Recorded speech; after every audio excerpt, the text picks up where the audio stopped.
Voilà, alors je vais d'abord céder la parole à Jacques Moriot. Il est sociologue chargé de recherche au CBCS dans le cadre du transfert de compétences et la 6e réforme de l'État.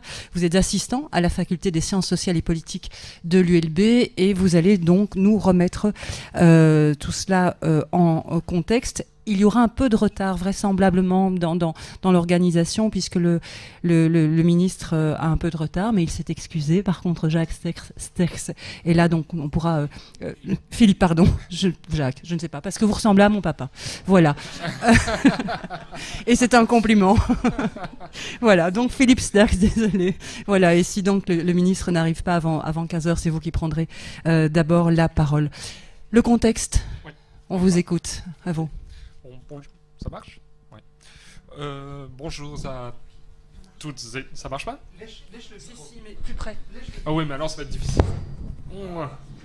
Bonjour à toutes et tous. Donc voilà, on a pensé que c'était intéressant de remettre un peu d'une part les compétences du ministre sur la table pour savoir exactement à qui on parle et quelles responsabilités il a.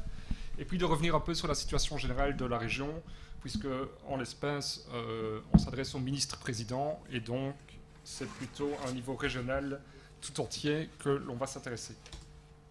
Alors, je sais pas, j'espère que... Voilà, ok. Alors, les compétences. Ben, 3 compétences principales, il y en a bien d'autres, mais on ne les a pas toutes énumérées. Simplement, ben, la présidence du gouvernement de la région de Bruxelles-Capitale est à ce titre responsable du développement territorial avec ce gros dossier qui va être un des dossiers principaux de la législature du PRDD, la politique de la ville, ce qui revient plus ou moins au même.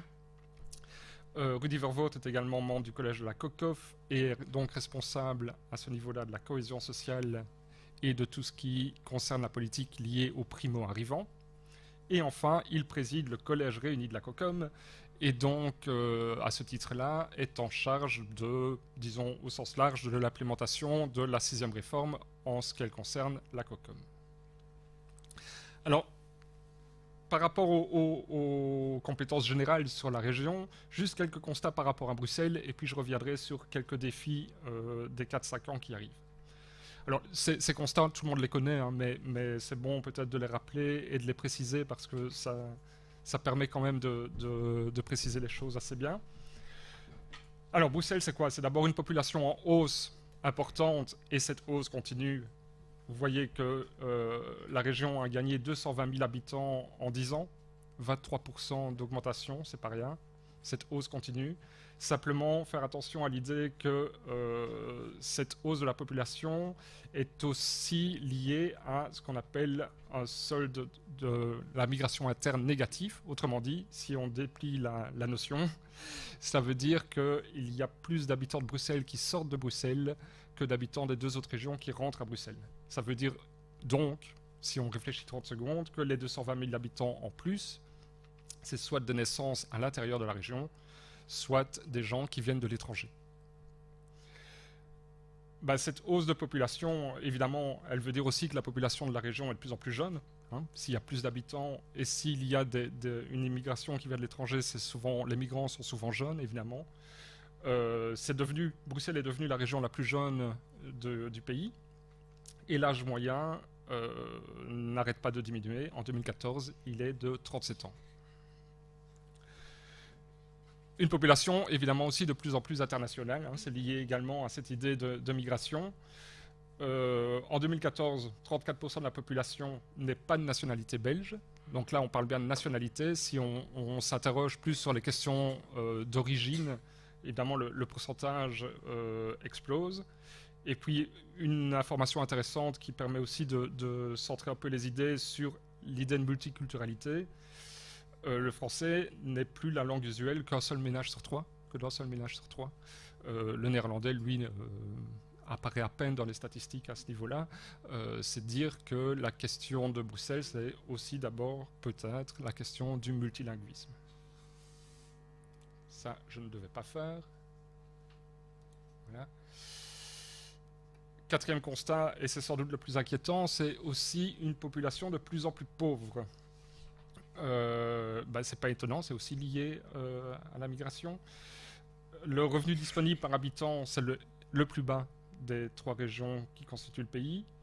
Vous savez tous que le taux de chômage à Bruxelles est le plus important du pays, avec 20% de chômage sur la population globale, 30% par rapport aux jeunes de moins de 25 ans, et parfois encore beaucoup plus dans certains quartiers ou dans certaines parties de la ville. Ça représente plus ou moins, sur l'ensemble de la région, un gros 100 000 chômeurs complets. 100 000 chômeurs complets, et vous savez aussi qu'à tout ça, il faut ajouter toutes les personnes qui sont dans d'autres situations de non-travail, mais qui ne rentrent pas dans les statistiques. Si on suit les statistiques, en tout cas les indicateurs que propose l'Union européenne, on peut considérer qu'un gros 30% de la population bruxelloise est ce que l'Union appelle un risque de pauvreté. Ça veut dire qu'il dispose de 60% du revenu médian, le revenu médian étant le revenu qui coupe l'ensemble des revenus entre 50 les plus riches, 50 les plus pauvres. Donc 60% de ce revenu-là. Et on est face à une augmentation très très importante de l'ordre de plus de 100% sur les 10 dernières années du nombre d'allocataires, tous allocataires confondus, mais par exemple 40 000 personnes ont demandé une aide, reçoivent une aide des CPAS. En 2014, c'est autant que les gens aidés par les CPAS de la région flamande. Et vous le savez, vous venez de le voir comme moi, les premiers chiffres d'une évaluation du nombre de personnes sans abri sur la région sont sortis la semaine passée. On en est à 2600. C'est évidemment lié à la méthodologie qui est utilisée, mais enfin, ça donne un bon ordre de grandeur du problème pour la région. Dernier constat important pour la région, ce que certains appellent la 20e commune et dont on parle relativement peu en tant que telle, c'est l'estimation de plus ou moins l'existence de 100 000 sans-papiers sur l'ensemble de la région, disséminés dans l'ensemble des 19 communes. Alors à cela s'ajoutent 2 constats terminaux pour encore un peu plus assombrir le tableau. La crise du logement, dont tout le monde également est bien conscient, il ne faut pas faire de grands dessins, mais une pénurie de logements et une hausse des prix, que ce soit à l'achat ou par rapport au loyer. Un phénomène de gentrification assez fort, surtout dans les quartiers du centre, et un manque structurel de logements sociaux, puisque les logements qui sont disponibles sur la région représentent plus ou moins 8% du parc résidentiel, ça veut dire 40 000 logements, ce qui n'est pas du tout négligeable, mais il y a également 44 000 personnes qui sont sur les listes d'attente pour l'accès aux logements sociaux, et là, on mesure l'ampleur du problème. Enfin, une crise de l'enseignement qui, là aussi, est sans doute plus importante que dans les autres régions. Plus ou moins 20% des jeunes bruxellois quittent l'enseignement sans avoir obtenu leur diplôme d'enseignement secondaire supérieur. C'est le taux le plus haut du pays. Et on connaît également les problèmes de qualification qu'ont ces jeunes par rapport au marché de l'emploi, notamment dans les questions d'usage des langues. Alors, je voulais pointer aussi 3 dynamiques qui sont les dynamiques structurelles de la région, mais qui sont très interpellantes par rapport aux choix politiques qui seront à faire dans les années qui viennent.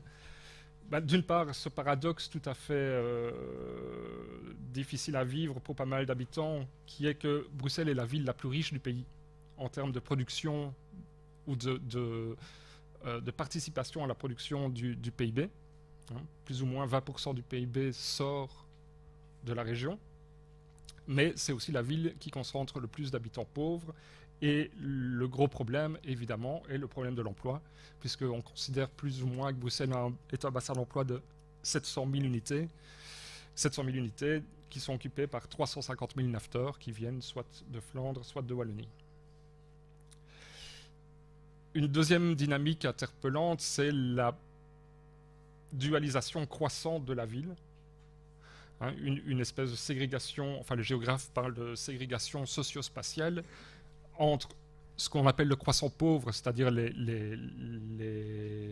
communes principalement au nord du canal, versus les communes les plus riches, celles du sud-est, c'est-à-dire les deux Woluwe, Auderghem, Boisfort, Uccle. Cette dualisation, elle se marque sur une série d'indicateurs, une série d'éléments. J'en ai mentionné quelques-uns, il y en a d'autres, mais c'est évidemment le revenu, c'est la proportion de migrants et la qualité des migrants, puisqu'il faut peut-être rappeler aussi que les migrants ne sont pas seulement des migrants pauvres venant des pays les plus défavorisés, mais à Bruxelles, les migrants, ce sont aussi pas mal de gens qui viennent de l'Union européenne, voire d'autres États occidentaux, et qui, eux, ont accès à une grosse partie de la richesse. Le problème des qualifications, le problème de l'âge, enfin le problème entre guillemets, mais le problème de l'âge, c'est-à-dire où on a des populations très segmentées entre des populations très jeunes au nord-ouest et des populations vieillissantes au sud-est.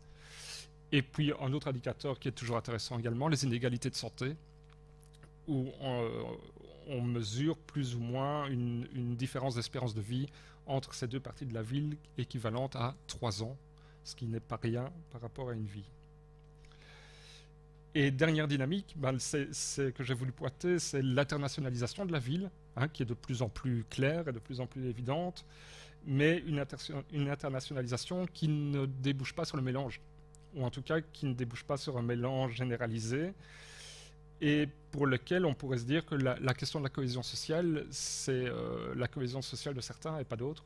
C'est-à-dire que la question de la cohésion sociale, elle se pose surtout dans les quartiers problématiques ou les quartiers qui vivent le plus de problèmes, et elle se pose moins ailleurs. Et donc là, c'est peut-être une des choses qu'il va falloir réfléchir autour de cette compétence particulière. Oups.